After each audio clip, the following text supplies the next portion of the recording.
Mirlin Daku ishte vendimtar dje për Rubin Kazanin. Sulmuesi kombëtarës u rikthye te goli në kampionat pas 2 muajsh dhe i dha 3 pikë Rubinit kundër Akhmat Groznit.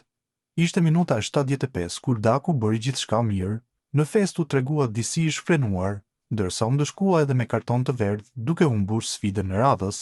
Durimi e humbi durimin, fitore e madhe, shkruan Daku në rrjetet sociale, duke treguar se postimi i kaluar nuk lidhej me situatën te kontarja, ku nuk mori minuta këtë muaj. Më parë kishte publikuar foto nga seanca stërvitore Rubin Kazanit duke shkruar: "Durimi është vlerë, prandaj kurrë nuk nxitohem." Daku është golashnuesi i dytë më i mirë në kampionatin rus, pas startit të vrrullshëm, është frenuar disi dhe tashmë duket se ka gjetur golin pas një heshtje të madhe dhe kërkon vazhdimsinë nga takimi pas 2 javësh. Sulmuesi i kombëtarës shqiptare Arbër Hoxha po përjeton një formë të shkëlqyer si me klubin ashtu edhe me përfaqësuesen kuqezi. Nëse me Shqipërinë ka spikatur kryesisht në lojën kolektive, te Dinamo Zagrebit ai është kthyer në protagonist absolut fal golave vendimtar. Në ndeshjen e kësaj të shtune, Hoxha realizoi 2 gola duke udhëhequr Dinamon drejt fitores 3-1 ndaj Varazdinit. Ai zhbllokoi rezultatin në minutën e 37, ndërsa në pjesën e dytë vulosi triumfin e ekipit e tij me një gol spektakolar. Me këto realizime, Hoxha shkon në 5 gola të shënuar në kampionatin kroat, krahas 2 asistimeve që ka dhënë, duke konfirmuar formën e tij të jashtëzakonshme këtë sezon me Dinamon e Zagrebit. Anis Mehmeti është padyshim një nga lojtarët shqiptar më në formë të momentit. Me sfushori kuqezi është kthyer në protagonist me skuadrën e Bristolit në Championshipin anglez. Në pjesën e parë në duelin kundër Swansea, ai dhuroi 2 asiste fantastike në minutën e 4 dhe të 31. Asisti i parë erdhi nga goditja e këndit ku Mehmeti dërgoi një top fantastik në zonë dhe Dajk e ktheu në gol.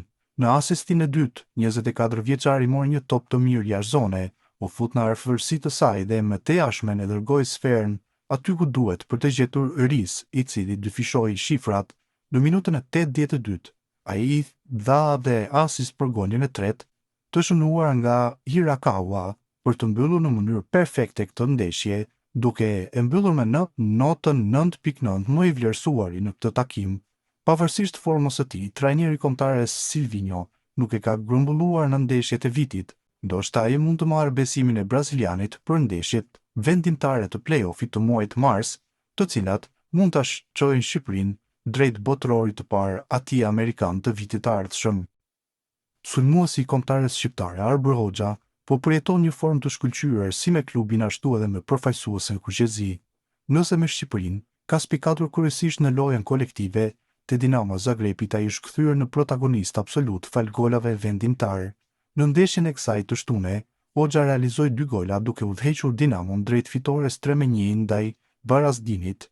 Ai zhbllokoi rezultatin në minutën e 37, ndërsa në pjesën e dytë vulosi triumfin e ekipit e tij me një gol spektakolar. Me këto realizime, Hoxha shkon në 5 gola të shënuar në kampionatin kroat, krahas 2 asistimeve që ka dhënë, duke konfirmuar formën e tij të jashtëzakonshme këtë sezon me Dinamon e Zagrebit.